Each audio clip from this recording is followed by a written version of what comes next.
Hey everybody, this is Greg Martellotto at BigHammerWines.com. I'm here to break down some wine myths. Wine myth number 10, expensive wines are better than inexpensive wines. There is some subjectivity around wine and what pleases you and your palate. What I can tell you is that I've been doing this for 25 years. I drink a lot of expensive wines, and certainly you can find value. We often refer to the QPR, quality, price, value ratio. Where do you find awesome wines that overachieve, that taste better than what you would expect? And everybody loves doing that. Everyone loves to find that wine. Whether you paid $5, $50, or $500, you want to find that wine that tastes twice as good as what you paid. That's why it helps to have an expert like Big Hammer Wines in your corner. So if you're still buying wine at the grocery store, you're buying wine the wrong way. You should probably have an expert. So join us for Big Hammer Wines. Red wines should be served at room temperature. White wines should be served ice cold. Turns out that's not always true. You know, it's a useful rule of thumb just to think about cellar temperature. Cellar temperature at the winery is 55 degrees. That means when you touch the bottle, it's cold to the touch. For reference, if you put a bottle of wine in the refrigerator for 20 minutes from a normal room temperature, that's typically going to be pretty close to cellar temperature. So all wine should generally be cold to the touch. White wine, champagne can be colder, and in that case, I recommend you put it into the freezer for 15 minutes. You just better make sure you set a timer because the wine can't explode if it's in the freezer. Typically, even if it's at refrigerator temperature, which might be 38 to 40, by the time you pour a glass and you're drinking through it in 10, 15, 20 minutes, it's already going to come up closer to room temperature. Start at the refrigerator temperature. Once you pour a glass, pull out a bottle for dinner, you'll be fine.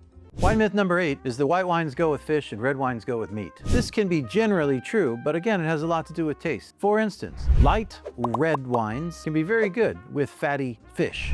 So salmon and Pinot Noir, for instance, is an outstanding wine food pairing I highly recommend. So too is a crisp, buttery, oaky Chardonnay with a steak with butter on it. The butter on the meat actually marries quite well with the Chardonnay, and the acid and oak stands up to steak. It's not a hard and fast rule, and you can definitely play and you can mix it up to find the right pairing for you. Myth number 6 is older wine is better. It's rarely true that older wine is better. 95% of wines are produced to be drunk within 3 to 5 years of production. Only 5% of all wines are produced at a level of quality that they can age beyond 5+ years. And if you think an inexpensive wine, say under $50, is gonna last longer than 5 years, you should probably try a bottle first and be really confident that you know how to evaluate the evolution of wine in bottle. Because most wines start going downhill. You have to remember, this is a product of fruit. Just like fruit spoils, wine can spoil, especially if it's not stored in the optimal conditions. Myth number 5 is screw caps are only used on cheap wine. Turns out this is false. Many of the top Bordeaux producers, and especially the top Australian wine producers, have been doing extensive research in the last 5 to 10 years on screw caps for some of their top wines. It turns out that the screw cap doesn't allow any oxygen in. Corks, by the way, also have a 3% failure rate, which can actually make the wine taste corked. So screw caps have none of that failure. They don't let any oxygen in, so the wine should remain in an inert vacuum, essentially, for years on end. There's a question about how does that wine age over long periods of time? Is there a benefit for the transpiration of a small amount of oxygen through a regular cork? But it's going to take some more years to come up with a definitive answer. But screw caps are in fact used for quality wines, and it's not an indication that it's a cheap or inexpensive wine. The next myth is you need specific wine glasses for specific wines. I can tell you that the people that purport that to be true are the ones that are selling you wine glasses. In general, it's not required to have a different wine glass for different wines. There is something to the presentation. It is a little more formal, but it's certainly not a requirement. I look for not just a huge red wine glass. You see those glasses, you can actually pour a whole bottle in them. I think those are kind of ridiculous. I just look for utility glasses. So sometimes they're referred as like white burgundy glasses or a Riesling wine glass. It's a glass that's easy to clean. You can put your fingers in it and it's not super expensive. I'm not a fan of a different glass for every wine. Myth number 3 is that the legs on a glass of wine indicate something about the quality. So when you swirl a glass of wine, you can see the drips down the side of the glass, and these are called the legs of the wine. Turns out this is totally false. The legs only indicate the level of alcohol in the wine. So the more legs, the higher the alcohol.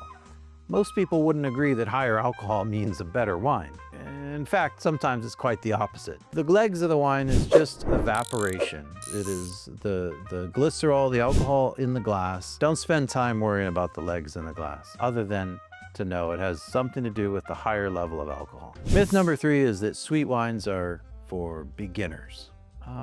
Some of the most expensive wines in the world are sweet wine. Some of the most precious, treasured, long-lived wines that have incredible ageability and develop for literally 100+ years are sweet wines. The most famous of which is Chateau d'Yquem, the Sauterne from Bordeaux, and the Essentia, a Tokaj from Hungary. These wines are super sweet, considered like drops of heaven, wines of meditation.